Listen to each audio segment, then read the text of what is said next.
এদিকে মমতার পথে কেরালার মুখ্যমন্ত্রীও। কেন্দ্রের বিরুদ্ধে ধর্ণা কর্মসূচি রয়েছে কেরালার মুখ্যমন্ত্রীর। দিল্লিতে বৈষম্যের অভিযোগে ধর্ণায় বসবেন কেরালার মুখ্যমন্ত্রী পিনারাই বিজয়ন। জ্যোতির্ময় আমাদের সঙ্গে রয়েছেন টেলিফোনে আমাদের সহকর্মী। জ্যোতির্ময়, কবে থেকে এই ধর্ণা, দিল্লিতেই বা কেন? দেখো, এর আগে আমরা দেখেছি যে কেন্দ্রীয় বকেয়ার দাবিতে অভিষেক বন্দ্যোপাধ্যায়ের নেতৃত্বে তৃণমূলের ধর্ণা অবস্থান দিল্লিতে হয়েছে, যন্তর মন্তরে এই অবস্থান হয়েছে এবং তার পরবর্তী ক্ষেত্রে একের পর এক রাজ্য অর্থাৎ কেন্দ্রীয় বকেয়ার অভিযোগ শুধুমাত্র পশ্চিমবঙ্গের নয়, একাধিক বিরোধী শাসিত রাজ্যে একই অভিযোগ দেখা যাচ্ছে। এবারে কেরলের মুখ্যমন্ত্রী তিনিও ঘোষণা করেছেন 8ই ফেব্রুয়ারি থেকে দিল্লিতে এসে ধর্ণায় বসবেন তিনি এবং সরাসরিভাবে কেন্দ্রীয় সরকারের বিরুদ্ধে কেন্দ্রীয় বকেয়ার ইচ্ছাকৃত এই বকেয়া রাখার অভিযোগ তিনি তুলবেন। সূত্র মারফত যে খবর আমরা পাচ্ছি, শুধুমাত্র পশ্চিমবঙ্গ বা কেরল নয়, তার পাশাপাশি কর্ণাটকের মুখ্যমন্ত্রী তিনিও দিল্লিতে এসে একইভাবে ধর্ণা অবস্থান চালানোর হুঁশিয়ারি তিনি দিয়েছেন, তবে এখনো পর্যন্ত তিনি ডেট ঘোষণা করেননি।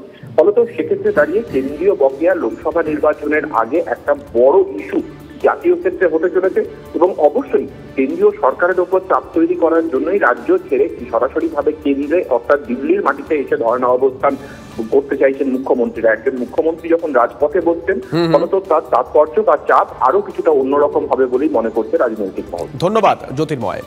সুকান্ত মজুমদার এ নিয়ে কি বলেছেন শোনাবো। তো আমরা অভ্যস্ত দেখতে পিনারাই বিজয়ন বামপন্থী মুখ্যমন্ত্রী। আমরা বামফ্রন্টের সময় শুনতাম এখানে যে বৃষ্টি হচ্ছে না কেন, কেন্দ্র মেঘ দিচ্ছে না।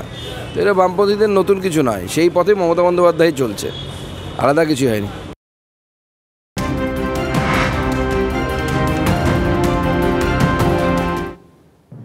জাতীয় স্তরে আজ বড় খবর, ঝাড়খণ্ডে আজ আস্থা ভোট রয়েছে। আজ আস্থা ভোটে জয় আত্মবিশ্বাসী চম্পাই সোরেন। হায়দ্রাবাদ থেকে ফিরেছেন জোটের বিধায়করা। 81 আসনে ঝাড়খণ্ড বিধানসভায় ম্যাজিক ফিগার 41। শেষ মুহূর্তে কোনো অঘটন ঘটবে না তো, এমনও প্রশ্ন কিন্তু বিভিন্ন মহল তুলতে শুরু করে দিয়েছে। উদ্বেগ থেকেই যাচ্ছে। দুই বিধায়ককে নিয়ে এখনো টানাপোড়েন চলছে। খোঁজ মিলছে না একজন বিধায়কের। আদালতের অনুমতিতে ভোট দিতে পারবেন হেমন্ত সোরেন। নজর থাকবে আমাদের।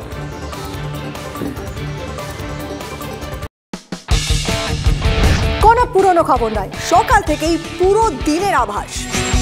লোকাল থেকে গ্লোবাল, ঘটনাস্থল থেকেই রিপোর্টারের মুখে শুনে নিন আসল ঘটনা। দিন শুরু করুন TV9 বাংলার সঙ্গে। সকালে প্রথম ব্রেকিং অ্যাট 7, সকাল 7টায়, সকাল 8টায় দেখুন 8 reporter 8 exclusive.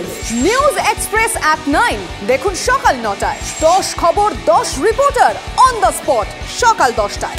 Local to global at 11 দেখুন সকাল 11টায়। দেখুন morning super prime time TV9 বাংলায়। TV9 বাংলা না দেখলেই নয়।